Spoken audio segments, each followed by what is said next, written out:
how they contribute in a seemingly matter of fact manner, but when you put the small pieces together, it ends up being a large total, right? So nano entrepreneurs are like the workhorses, people who are all around you, but who also remain invisible and intangible, right? So today, if you see, there are more than 60 million nano entrepreneurs, and what gap they fill in the economy is that they ease the load on demand for jobs. Like, they create opportunities so that all of those other people don't go on seeking formal jobs, but in their own way start adding to the economic output.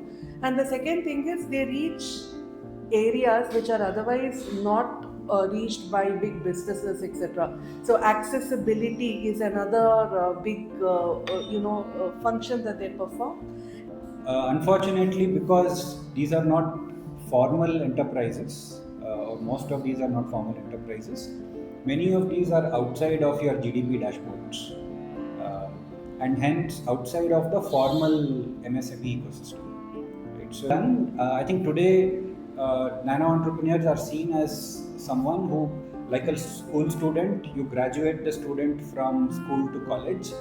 Uh, the system is looking at them as, can we graduate them from a nano entrepreneur to become a formal enterprise? Uh, as against, how can we meet them where they are, which can be far more impactful and far more friendly for the nano entrepreneur to grow.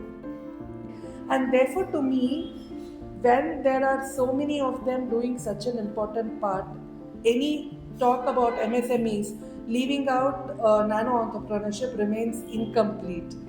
And if you lay the foundation strong, you are making your pathway easier to develop MSMEs, which is why I think nano entrepreneurs deserve the focus they need, and definitely needs to be a central part of all decisions regarding policy.